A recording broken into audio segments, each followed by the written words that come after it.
mass swarms of dozens or hundreds of drones guided by artificial intelligence are widely considering to be one of the more worrying weapons making their way into the modern battlefield, one with the potential to be far cheaper and thus more available to non-state actors than other advanced munitions.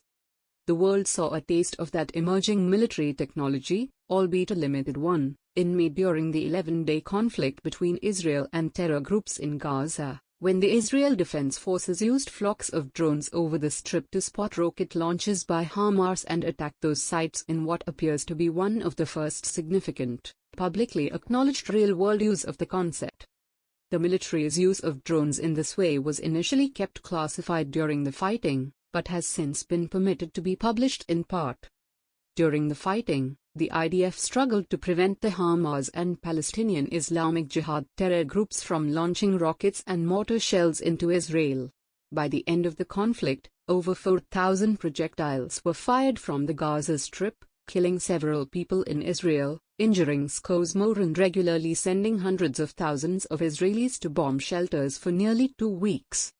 In a bid to prevent these attacks, the military worked to develop new methods of locating launch pads, which Hamas and Islamic Jihad had buried and hidden throughout the Gaza Strip, in schoolyards, home gardens and otherwise deep within civilian areas.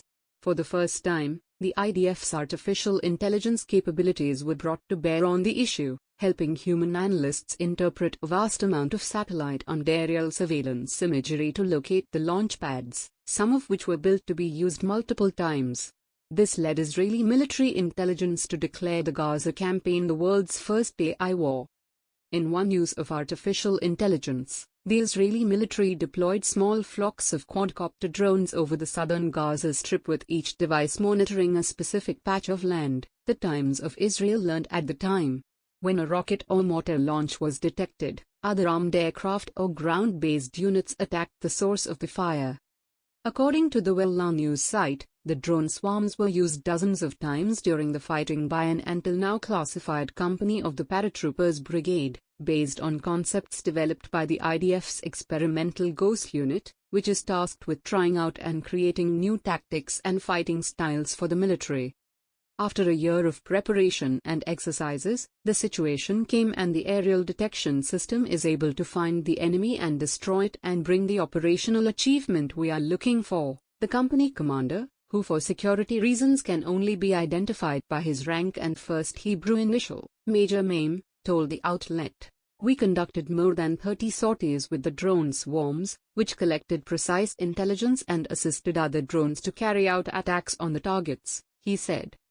During the 11-day campaign, dubbed Operation Guardian of the Walls, Mame's unit worked with the Elbit defense contractor, which manufactured the drones, and other units within the IDF to refine its capabilities in real time.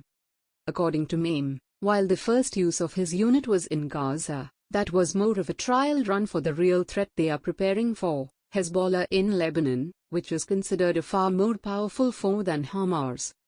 We're not resting on our laurels. We are already looking northward and preparing for operations in the next war, he said. The military also reportedly plans to expand the use of this technology to other ground units in the future. However, Israeli drone expert Talon Bar said it was not clear if these were truly the first attacks by a drone swarm in the world, as has been claimed in media reports in recent days, but this was nevertheless a significant milestone in the use of the technology. You can say that this is one of the first times that Israel, officially, is acknowledging it, he said. Drone swarms are not particularly new technologies, nor do they only exist in the military domain. Indeed, most people have encountered the technology in the form of high-tech light shows, as Israelis did in 2018, when hundreds of drones were flown in formation over the annual Independence Day event on Mount Herzl in Jerusalem. According to Inbar, the technical definition of a drone swarm is a number of aircraft flying together for a specific mission. That can be something military or it can be making a bunch of pretty lights in the sky. Though the latter seems trivial, Inbar maintained that operating hundreds or thousands of drones at once, with wind and other atmospheric changes, is no small feat, which is why it's only done by large companies, like Intel in the case of Independence Day, that have the necessary technical abilities. At the same time, a drone swarm is not just a large number of drones all flying together. In order to qualify, the aircraft must also communicate and coordinate their actions, to at least some extent, requiring some degree of artificial intelligence. So while Israel's Independence Day light show would be considered a proper drone swarm, the attack on Saudi Arabia's Aramco oil facility by multiple drones and cruise missiles allegedly by Iran would not. Though Inbauer notes that attack revealed sophisticated capabilities in its own right. That wouldn't be a swarm. I would call that a coordinated attack by several drones, Inbauer said. What sets drone swarms apart is the autonomy of the swarm, the degree to which they are flying together, like a school of fish or flock of birds, and not just all being flown in formation by separate human operators. According to Inbauer, there are a number of different methods for deploying drone swarms, which can range in size from just a handful of vessels to several thousand. In some cases, all of the aircraft work as equals, while in others certain drones have greater computer processing capabilities and act as commanders for the rest. While humans still give the aircraft their mission, currently, anyway, as swarms get larger, more decision-making is left up to the drones themselves. If you have 5 drones, you can control one, and the others just copy what it's doing.